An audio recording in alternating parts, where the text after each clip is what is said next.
ഇതിങ്ങനെ കയ്യിലേക്ക് വരും, അങ്ങനെയൊക്കെ ഉണ്ട്.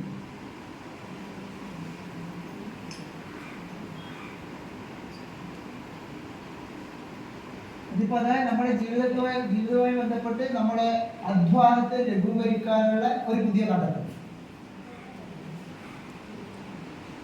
അതാണ് ഇതിൽ ഇന്നോവേറ്റീവായ ഐഡിയ എന്ന് പറയുന്നത്. മൂന്ന് മേഖലയിലും ഒന്നിച്ചെടുക്കാം, ഏതോ ഒന്നെടുക്കാം. ആ ഒരു കോംപ്ലക്സ് പിന്നെ അടയാളപ്പെടുത്തും. സെൻസർ പിന്നെ എക്യുപ്മെന്റ്സ് ഉണ്ടാവും. ഇപ്പൊ അതിനുണ്ടാവില്ല, ഒരാൾ കടന്നു വരുമ്പോൾ കാണും, അത് അങ്ങനെയല്ല. അതെല്ലാം ഇത് കുറച്ചും കൂടെ നമ്മളെ ഇവനെ പുറത്തോടെ പോകണം, അല്ലെ സ്ക്രീനിനെ പുറത്തോടെ തന്നെ കിട്ടണം. അപ്പൊ അങ്ങനെയുള്ള ഒരു ഐഡിയ ആണ് അത്. പിന്നെ നൂതനാശയങ്ങൾ മിക്കവാറും ഈ പിന്നെ ശാസ്ത്രമേളയില് ഇന്നോവേറ്റീവ് പിന്നെ ഐഡിയ എന്ന് പറഞ്ഞൊരു സാധനം തന്നെയുണ്ട്, അല്ലെ? ഇന്നോവേറ്റീവ് മേഖലയൊന്നുമില്ലേ അതിൽ തന്നെ ശാസ്ത്രരംഗത്തിലും? അതെ, അല്ല, അത് കൂടാതെ നമ്മുടെ ശാസ്ത്രമേളയിലുണ്ട് ഇംപ്രവൈസ്ഡ് എക്സ്പെരിമെന്റ് ഒരു പരിപാടി. ഇംപ്രവൈസ്ഡ് അത് വരുന്ന ഇതാണ്, അത് വരുന്ന സാധനം ഇതുപോലെ ബന്ധപ്പെട്ട സാധനം. എല്ലാം ശാസ്ത്രമേളയിലെ എല്ലാ സ്റ്റിൽ മോഡലും വർക്കിംഗ് മോഡലും തന്നെ പറയുന്നത് നമ്മൾ ചില ആളിൽ നിലനിൽക്കുന്ന ചില സാധ്യതയെ അവതരിപ്പിക്കുന്നതല്ലാതെ അതല്ല ഉദ്ദേശിക്കുന്നത്. ഇതാണ് ഉദ്ദേശിക്കുന്നത്. ശാസ്ത്രമേളയിലെ സ്റ്റിൽ മോഡൽ ഉദ്ദേശിക്കുന്നതാണ് പുതിയ ഒരു ആശയത്തെ ജനങ്ങളിൽ എത്തിക്കാറില്ല. അങ്ങനെയുള്ളത് പത്രത്തിൽ വാർത്ത വരുന്നത്. നമ്മൾ സ്ഥിരം കണ്ടതിനെ കുറിച്ച് നമ്മൾ വീണ്ടും തെർമോ ആണവ നിലയം മറ്റു നിലയം മറ്റു കൊടുത്താൽ അതെല്ലാം പണ്ടേതാണ്. അതൊന്നും പുതുമയില്ല. അപ്പൊ പുതുമയോടുകൂടി അവതരിപ്പിക്കുന്ന അതിലും വരുന്നത് ഇതിലും അത് ചേർത്ത് വെച്ചിട്ടുള്ളതിൻ്റെയാണ് എന്ന് പറയുന്നത്. ഇത് നമ്മുടെ DPIയുടെ ഒരു പിന്നെ ഇഷ്ടമാണ് ഇത് കൊടുക്കാൻ. മോഡലിന്റെ ഇത് കൊണ്ടുപോകാം, അതിന്റെ എന്താണ് പാർട്സ് കൊണ്ടുപോകാം. അവിടെ അസംബ്ലി സോൾഡറിങ് മറ്റു കാര്യങ്ങളെല്ലാം അവിടെ ചെയ്യുന്നു. നമ്മുടെ സാധന സാമഗ്രികൾ നമ്മൾ തന്നെ കൊണ്ടുപോകും. അപ്പൊ അത്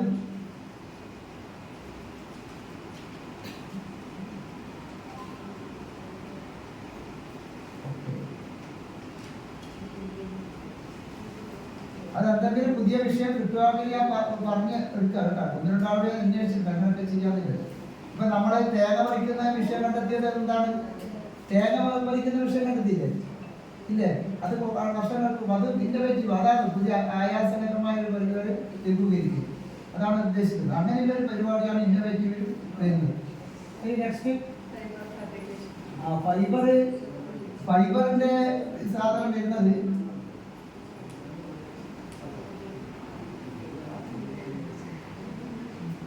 ഹൈസ്കൂളിൽ വരുന്നത് ഫൈബർ. PVC അറിയാം നമുക്ക്. PVC ഏതാണ്? PVC പൈപ്പുകളുണ്ട്, PVC ഷീറ്റുകളുണ്ട്, PVCയുടെ കുറെ സാധനങ്ങളുണ്ട്. പ്ലാസ്റ്റിക് ആണെങ്കിൽ പോലും അത് പിന്നെ അനുവദിക്കപ്പെട്ട പ്ലാസ്റ്റിക് ആണ്. അപ്പൊ അത് ഉപയോഗിച്ചുകൊണ്ട് അതിന്റെ പിന്നെ ചാനലുകൾ, അതുപോലെ തന്നെ ഷീറ്റുകൾ, PVC പൈപ്പുകൾ, ഇതൊക്കെ ഉപയോഗിച്ചുകൊണ്ട് ദൈനംദിന ജീവിതത്തിൽ ആവശ്യമായ വിവിധ തരം നിർമ്മിതികൾ തയ്യാറാക്കുന്നതാണ്. മെറ്റീരിയൽ കൃത്യമായ അളവിൽ മുറിച്ചു കൊണ്ടുവരാൻ പാടുള്ളതല്ല. കൃത്യമായ അളവിൽ മുറിക്കണം. ഒരു 30 സെന്റിമീറ്റർ വേണമെങ്കിൽ നമുക്ക് 40 മുറിച്ചു കൊടുക്കാം. അവിടെ എത്തിയിട്ട് 30 മുറിച്ചാൽ അങ്ങനെ. അതുപോലെ പിന്നെ വലിയ ഷീറ്റ്, ഫൈബർ ഷീറ്റ് ഉണ്ട്. ആ ഷീറ്റ് 6x4 എടുത്തില്ല നമുക്ക്. വലിയ നമുക്കറിയാം 6x4 എടുത്ത ഷീറ്റ്. അത് വേണമെങ്കിൽ 4 ഭാഗങ്ങളായിട്ട് മുറിച്ച് നമുക്ക് കൊണ്ടുപോകാം. അവിടെ നിന്ന് നമുക്ക് ചെയ്ത് കൊടുക്കുന്നുണ്ട്. അപ്പൊ ഇവിടെ 2-3 ഞാനത് കാണിച്ചു തരുന്നുണ്ട്. ഒന്ന് ബുക്ക് ഷെൽഫാണ്, കണ്ടില്ലേ? ബുക്ക് ഷെൽഫ് ഫൈബർ പിന്നെ ഷീറ്റ് ഉപയോഗിച്ചിട്ട് നമ്മൾ ഫോം ബോർഡ്, ആ ഫോം ബോർഡ് തന്നെ ഫൈബർ. അതെ, മത്സര സമയത്ത് അവർ ചെയ്യാൻ പറ്റുന്നത്ര ചെയ്യാം. ഒരു ഐറ്റം ചെയ്യാം. ഇപ്പൊ നമ്മള് മരപ്പണികളൊന്നും പറയില്ല. മരപ്പണി മരം കൊണ്ട് പോയി ചെയ്യാം. അതുപോലെ ഫൈബർ ചാനലുകളും മറ്റേ ഷീറ്റുകളും കൂട്ടിയോജിപ്പിക്കൽ നമ്മള് പശ ഉപയോഗിച്ച് കൂട്ടിയോജിപ്പിക്കും. ഇതില്ല, ഫ്ലക്സ് ക്യൂബ്. ഇപ്പൊ അത് ഫ്ലക്സ് ക്യൂബ് ഞാൻ തന്നെയാണ് അടുത്ത് കാണുന്ന ഇതില്ല ഷീറ്റ്. ഒരു വായനശാലയിൽ കോർണർ ഷെൽഫ് ഞാൻ ചെയ്ത സാധനം. പിന്നെ അത് സാധാരണ ഷീറ്റാണ്. സാധാരണ നല്ല എത്ര 8 mm ഷീറ്റാണ്. ആ ഷീറ്റ് മുറിച്ച് യഥാർത്ഥത്തിൽ അതിന്റെ പുറമേ ഉള്ളത് 10-12 mm. അതായത് ബോർഡർ അതെ അല്ല അത് നമ്മൾ എടുത്ത് വെക്കുന്നത് നേരത്തെ വെക്കാം. ഇത് ഷെൽഫാണ്, ചുമര് അടുപ്പിച്ച് നമുക്ക് വെക്കാൻ വേണ്ടി പറ്റും, പ്രശ്നമില്ല. അത് നമുക്ക് ഇങ്ങനെ നേരെ വെക്കാം, ഇങ്ങനെ നേരെ വെച്ച് നിലത്ത് വെക്കാം. അത് അവിടുന്ന് പിന്നീട് വേണമെങ്കിൽ നിങ്ങൾക്ക് ഒരു ഫുൾ ഷീറ്റ് അതിന്റെ ബാക്ക് അടിച്ചു കൊടുക്കുകയും ചെയ്യാം. ഒരു ഫുൾ ഷീറ്റ് എത്രയാണോ അതിന്റെ വീതി നീളം, അതിന് ഫുൾ ഷീറ്റ് നമുക്ക് വേണമെങ്കിൽ ബാക്കിൽ അടിച്ചു കൊടുക്കാം. അപ്പോൾ എന്തായി പെർഫെക്റ്റ് കേട്ടില്ലേ? മറ്റേ അടിച്ചിട്ടാവും ഇത് റൗണ്ട് വന്നൊരു സാധനം കണ്ട, ആ റൗണ്ട് എന്താണ് അപ്പോഴത്തെ രണ്ടാമത്തേത് അത് ബാക്കിൽ ഷീറ്റ് അടിച്ചതാണ് ടീച്ചറായി. അത് രണ്ടാമത്തേത് ബാക്കിൽ ഷീറ്റ് അടിച്ചതാണ്, അത് അടിച്ചതാണ്. ബലമുണ്ട്. അത് പിന്നെ ചെയ്തത് പിന്നെ അടുത്തുള്ള EMS സ്മാരക വായനശാല ചെയ്തത് ഒരു ഫോർമേഷൻ.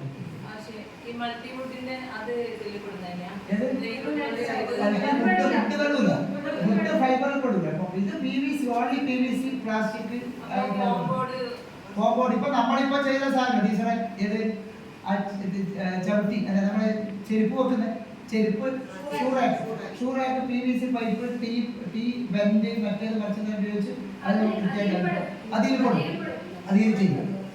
അത് ചെയ്യാം കേട്ടോ. അത് PVC പൈപ്പ് ഉപയോഗിച്ച് ഷൂറാക്കും മറ്റും മറിച്ചാൽ ഇതിലേക്ക് ചെയ്യാൻ വേണ്ടി പറ്റും. അതും പിന്നെ ഫൈബർ ഫാബ്രിക്കേഷനുമായി ബന്ധപ്പെട്ട കാര്യമാണ്.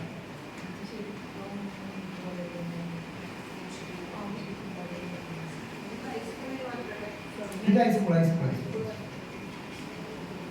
അത് ഓക്കെ അല്ലേ? പിന്നെ നമ്മളെ ഇത് മാത്രമല്ല, നമ്മളിപ്പം PVC പൈപ്പില്ല, വിവിധ ടൈപ്പ് പൈപ്പ് ഉപയോഗിച്ചിട്ട് നല്ല ഒരു പിന്നെ ഷീറ്റിൽ ആ പൈപ്പ് ഇങ്ങനെ വെച്ച് ചെറിയ പീസ് വെച്ചാൽ നമുക്ക് എന്താ സ്പൂൺ റാക്ക്, കയ്യിൽ റാക്ക്, ഇത് കയ്യിൽ സ്പൂണെല്ലാം ഇടാൻ പറ്റുന്ന രീതിയിൽ വിവിധ വലിപ്പമുള്ള PVC പൈപ്പുകൾ അധികം ചരിച്ച് മുടിച്ചിട്ട് ഇങ്ങനെ വെച്ചാൽ അത് ഏറ്റവും സിമ്പിൾ അതുപോലെ വെക്കണം. അപ്പോൾ PVC പൈപ്പും PVCന്റെ ഫൈബർ ഷീറ്റ് ഉപയോഗിച്ച് ധാരാളം സാധനങ്ങൾ ഒന്ന് ആലോചിച്ചാൽ നമുക്ക് കിട്ടും. അത് നമുക്ക് നിത്യജീവിതത്തിൽ ഉപയോഗിക്കാൻ പാകത്തിലായിരിക്കണം മാത്രം. ഓക്കെ,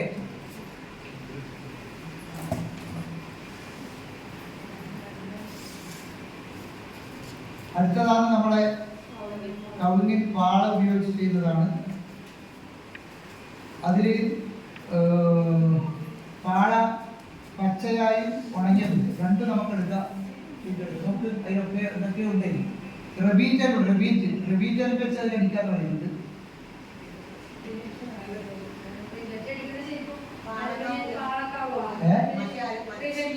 റിബീറ്റിൽ പറയുന്നുണ്ട്, റിബീറ്റ് പിന്നെ നൂല്, പശ, മരത്തിന്റെ റീപ്പർ ഒക്കെ ഇത് പറയുന്നു.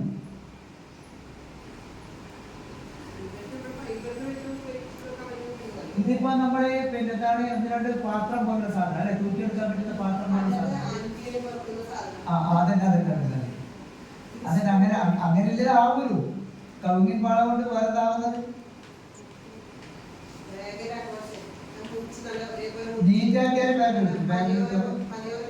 അതായത് പക്ഷെ അങ്ങനെയല്ല, അതിങ്ങനെയല്ല ചെയ്യുന്നത്. ഇങ്ങനെ നമ്മുടെ നീളത്തില് നമുക്കധികം കിട്ടൂല. അപ്പൊ അതിന്റെ വീതി എന്ന് പറഞ്ഞാൽ ഒരു ഫീറ്റ് മാത്രമേ വീതി ഉണ്ടാവും പാള മാക്സിമം. അത് മടക്കി കഴിഞ്ഞാൽ ആ ഒരു വീതി നീളമുള്ള വേഗം നമുക്ക് കിട്ടും. പിന്നെ അത് തുന്നിയെടുക്കാൻ പാകത്തിന് തടിച്ച സൂചി നൂല്, ഏത് നൂല്, ചണനൂല് ഉപയോഗിക്കുന്ന തെറ്റില്ല. സാധാരണ നമ്മളെ ട്രെയിൻ ഉപയോഗിക്കുന്ന തെറ്റില്ല. ട്രെയിൻ തന്നെ കുഴപ്പമുള്ളതല്ല, അത് ഉപയോഗിക്കുന്ന തെറ്റില്ല. നൂല് ഏത് ഉപയോഗിക്കാം. അത് ഇതൊക്കെ ജസ്റ്റ് ഇങ്ങനെ മടക്കി കഴിഞ്ഞാൽ ഒരു ബാഗായി. അതെത്രയാക്കാം, അത് പരമാവധി ചെയ്യാൻ പറ്റുന്ന അത്രയാക്കാം. എല്ലാം ആവശ്യമുള്ള സാധനം ആണെന്ന് മാത്രം.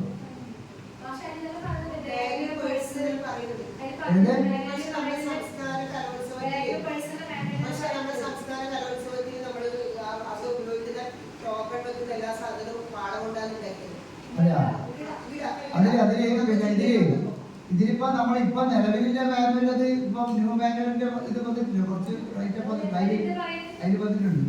അതിൽ എഴുതിയെന്ന് പറഞ്ഞാൽ കവുങ്ങിൻ പാള ഉപയോഗിച്ച് ഉപയോഗയോഗ്യമായ ഉൽപ്പന്നങ്ങളും കൗതുകരമായ വസ്തുക്കൾ നിർമ്മിക്കുക എന്നാണ് ഉദ്ദേശിക്കുന്നത്. പാളകൾ നിവർത്തി ലെവലാക്കി കൊണ്ടുവരാവുന്നതാണ്. പച്ച പാളയും ഉണക്കിയെടുത്ത പാളയും കൊണ്ടുവരാവുന്നതാണ്. നിറങ്ങൾ നൽകി കൊണ്ടുവരാം. ഇതിന് നിറങ്ങൾ നൽകി കൊണ്ടുവരാം. നിർമ്മിതിക്ക് ആവശ്യമായ അനുബന്ധ വസ്തുക്കൾ, പശ, നൂല്, റവീറ്റ്, മരത്തിന്റെ റീപ്പർ ഉപയോഗിക്കുന്നതാണ്. വിദ്യുത് ഉൽപ്പന്നത്തിന്റെ രൂപം, ഭംഗി. പശ മറ്റേ ഇതായിട്ടുണ്ട്, നമ്മളെ മറ്റേ ചോല പശ ടെലിഫോണ്ട് പറ്റും, മറ്റേത് പറ്റില്ല. മറ്റേത് പെട്ടെന്ന് ഇതായി. ടെലിഫോണ്ടാണ് കുറേ സമയം പിടിച്ചിരുന്നാൽ ഉണങ്ങുന്നത്. എന്ത് ടെലിഫോണ്ട് ആയെങ്കിലും വേണമെങ്കിൽ അവിടെ നൂലുപയോഗിച്ച് കെട്ടുന്നതും കൂടെ നല്ലതായിരിക്കും, ഒന്നുകൂടെ കെട്ടുന്നതായിരിക്കും.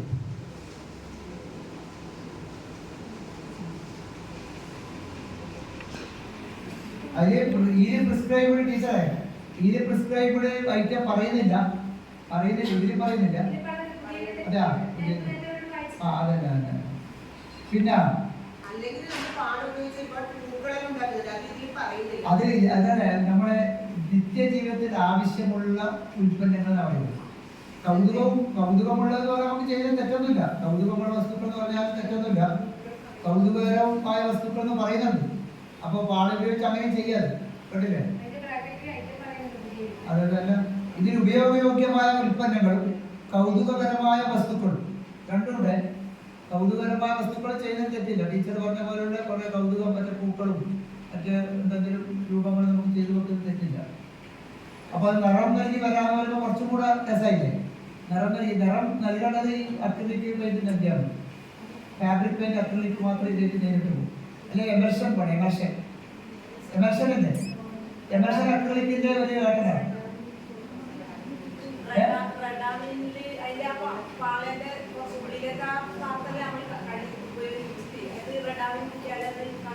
കളർ കിട്ടുമായിരിക്കും അല്ലേ? പക്ഷെ കാളയുടെ പുറംഭാഗം നമ്മൾ പുറത്തു കൊണ്ടിരിക്കും, ഉള്ളിലല്ല.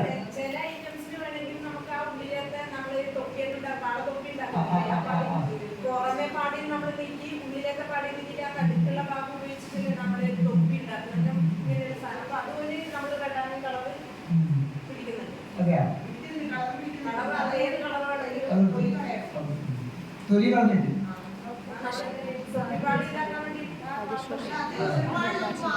ആ പാളച്ചീര തന്നെ പാളിയിലേക്ക് ഉൾപ്പെടുത്താം. പാള ഉൾപ്പെടുത്താം. പിന്നെ അടുത്തത് ചൂരൽ ഇതുപോലെ തന്നെ നമ്മൾ ചെറുത് ചെയ്യണമെങ്കിൽ ചെറിയ ചില പാത്രങ്ങൾ ചെയ്യാനല്ലാതെ അല്ലെങ്കിൽ ഫർണിച്ചറുകൾ ഉണ്ടാക്കിയെടുക്കാൻ കുറച്ച് സമയം. ഇതിന് വ്യത്യസ്ത വലിപ്പങ്ങൾ, വ്യത്യസ്ത തടിയുള്ള അല്ല കനമുള്ള ചൂരലുണ്ട്. ഇപ്പൊ ഒരു മേശയാണ് അല്ലെങ്കിൽ ഒരു ചെറിയ തീക്കോയാണ് നിർമ്മിക്കുന്നെങ്കിൽ അതിന്റെ താഴെ ഭാഗം കടിച്ചത് ചെയ്യേണ്ടി വരും. പിന്നെ മടങ്ങി അതിന്റെ ഫ്രെയിമും പടയേണ്ടി വരും. അതിനുള്ളിൽ മടങ്ങി വെക്കേണ്ടി വരും. അത് കുറച്ച് സമയത്തിന് ചെയ്യേണ്ടതാണ്. എളുപ്പത്തിൽ ചെയ്യേണ്ട ഒരു കാര്യങ്ങൾ ചൂരലില്ലാതെന്ന് വിചാരിക്കുന്നു. അതും കൃത്യമായി എടുക്കേണ്ടതാണ്. അതിലിപ്പോ നമ്മൾ കുറച്ച് പാത്രങ്ങൾ, കസേരകൾ അല്ലേ ഉണ്ട് അല്ലേ?